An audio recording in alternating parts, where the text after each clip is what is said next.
जय श्री राम दोस्तों। आज मैं आपको बता रहा हूँ कि मिथुन राशि के जो जातक हैं उनके लिए 17 अक्टूबर से और 15 नवंबर के मध्य का सुसमय है दोस्तों।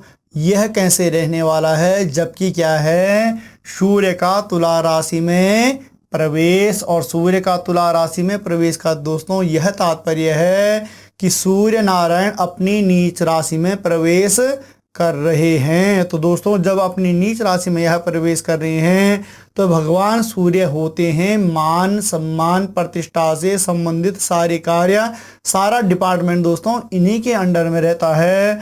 तो जब यह अपनी नीच राशि में प्रवेश कर रहे हैं तो हमें यह जान लेना चाहिए।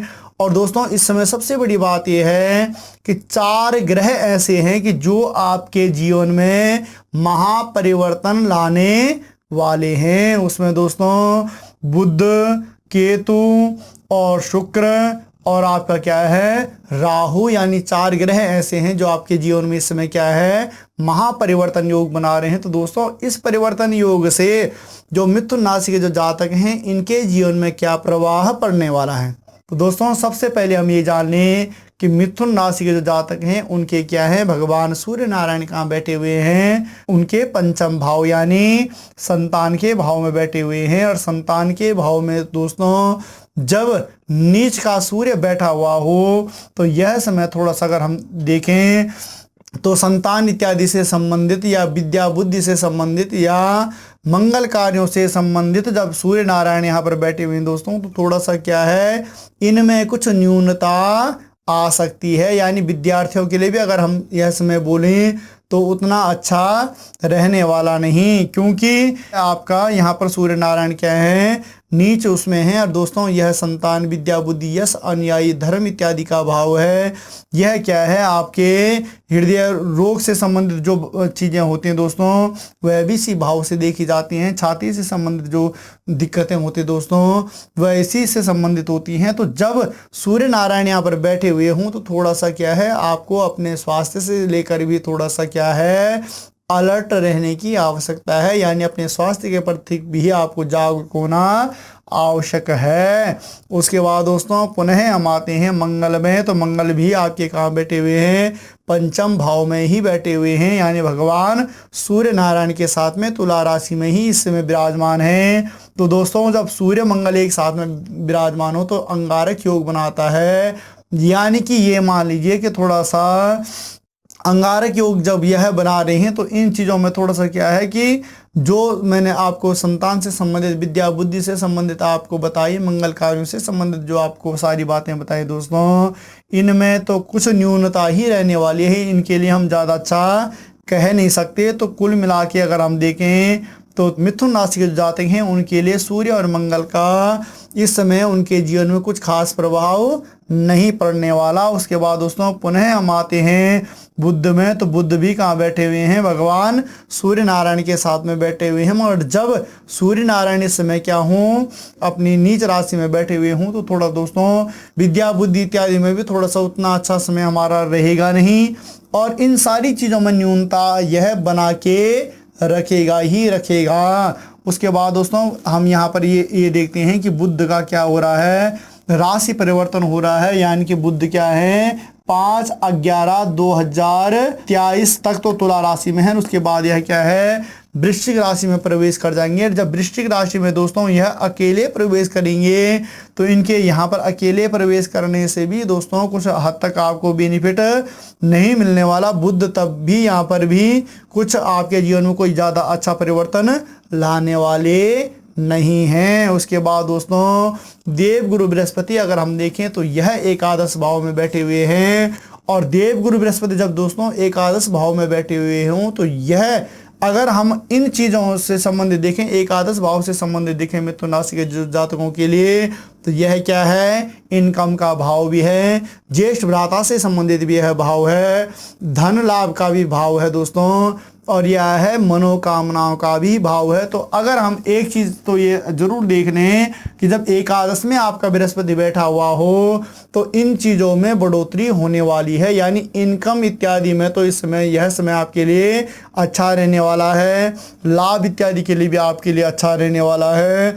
और मनोकामनाओं का जीवन में इस समय कोई भी मनोकामनाएं जो आपकी थी दोस्तों, सोची समझी जो आपकी बातें थी सारी, वह भी आपके जीवन में अच्छा फलित होने वाला है। मगर स्वयं के जीवन में अगर हम दूसरे के लिए देखें तो उतना अच्छा समय हम इस समय कह नहीं सकते। उसके बाद दोस्तों पुनः हम आते हैं दैत्य गुरु शुक्र। तो दैत्य गुरु शुक्र आपके कहाँ बैठे हुए हैं? तृतीय भाव में बैठे हुए हैं। तृतीय भाव जो दोस्तों यह है, यह क्या है? भ्रातृभाव इसे हम कहते हैं। यह धैर्य का भाव है, पराक्रम का भाव है, यह स्वयं का भाव भी है। स्वयं में जब दैत्य गुरु शुक्र बैठे हुए हों तो ये मान लीजिए कि इन चीज़ों में यह क्या करेंगे? बढ़ोतरी करेंगे। जैसे मैंने आपको एकादश भाव से यहीं पर सचेत कर दिया है दोस्तों, यह भी उसी तरीके से पूर्णतः आपके लिए फलित हो रहा है कि स्वयं का जीवन आपका स्वयं के लिए आपका अच्छा रहने वाला है। मगर उससे संबंधित अगर हम पारिवारिक जीवन इत्यादि देखें या और चीज़ों के लिए देखें तो दोस्तों उनमें कहीं ना कहीं न्यूनता आने वाली है। और स्वयं के लिए भी दोस्तों कार्य क्षेत्र के हिसाब से, अगर आप कार्य क्षेत्र के हिसाब से देखें, धन लाभ के हिसाब से देखें तो यह चीज़ें आपके लिए अच्छा फलित होने वाली हैं। बाकी ओवरऑल अगर हम पारिवारिक जीवन देखें तो उसमें उतना अच्छा हमारे समय संयोग बन नहीं रहे। उसके बाद दोस्तों शुक्र का भी क्या है? राशि परिवर्तन हो रहा है, यानी कि शुक्र भी क्या है?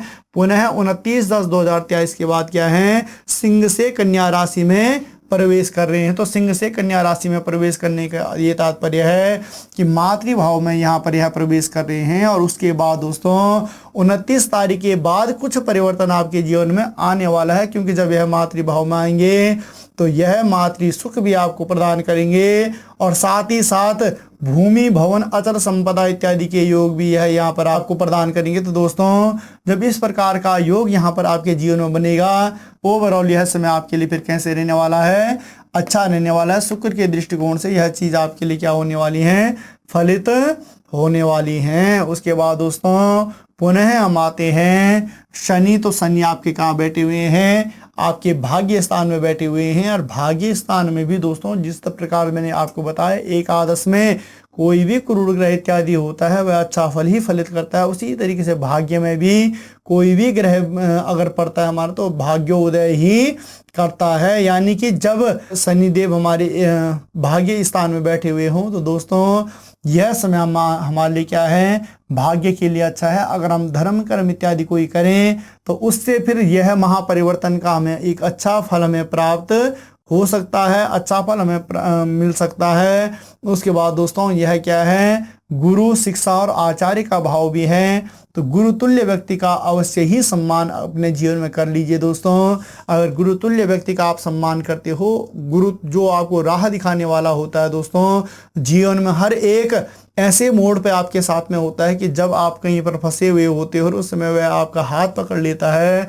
तो दोस्तों उन चीज़ों के लिए यह समय बढ़िया है कि यहाँ पर थोड़ा सा जैसे शनिदेव आपके क्या हैं? भाग्य में बैठे हुए हैं और आप अपने गुरुतुल्य व्यक्ति का अगर हाथ इस समय पकड़ लेते हो तो जो सारी भाव बाधाएं मैंने आपको बताई पंचम भाव के दृष्टिकोण से, तो दोस्तों यह आपके लिए अच्छा फल फलित हो जाएंगी। उसके बाद दोस्तों पुनः हम आते हैं राहु में। तो राहु आपके कहाँ बैठे हुए हैं? एकादश में। एकादश में सारे ग्रह अच्छा फल फलित करते हैं, तो धन लाभ इत्यादि के लिए आपका क्षेत्र बढ़िया रहने वाला है।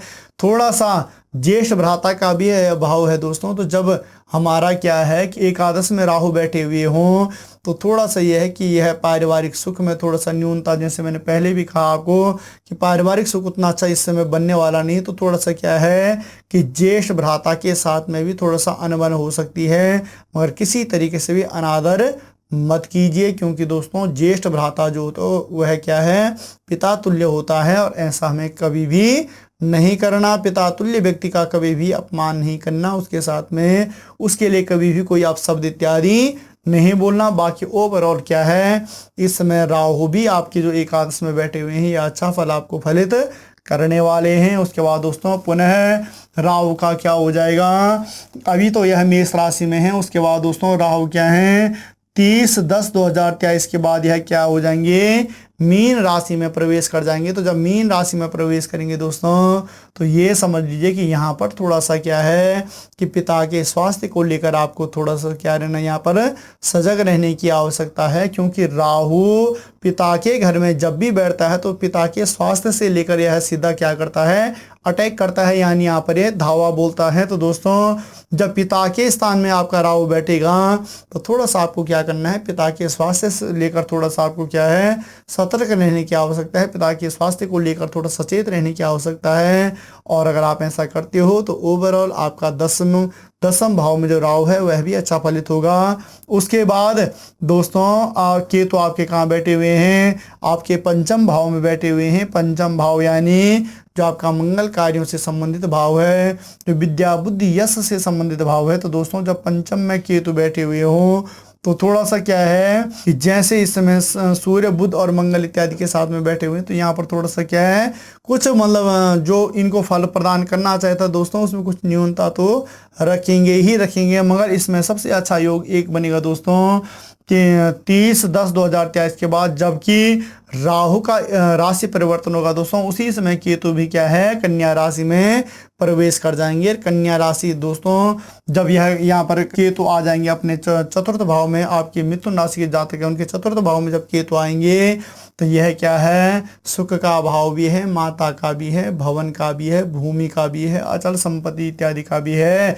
तो थोड़ा सा दोस्तों मातृ सुख में थोड़ा सा न्यूनता आ सकती है, तो मातृ सुख को लेकर थोड़ा सा आपको क्या रहना है, यहाँ पर सचेत रहना है। और अगर दोस्तों आप ऐसा करते हो तो ओवरऑल आप ये मान लीजिए कि यह भाव भी आपका अच्छा फलित होने वाला है। तो दोस्तों मिथुन राशि के जो जातक हैं उनके लिए यह चतुर्थ ग्रही सूर्य नारायण का नीच राशि में प्रवेश और यह 4 ग्रहों का जो राशि परिवर्तन है दोस्तों, इनके हिसाब से अगर हम देखें तो कुछ इनको फल क्या रहेगा, मिला जुला फल इनके जीवन में रहेगा। और यह समय ये मान लीजिए कि थोड़ा सा क्या है कि आपको विशेष रूप से जो ध्यान रखने की बात है दोस्तों, जो है अपने परिवार का ध्यान रख लीजिए, अपने माता पिता का ध्यान रख लीजिए।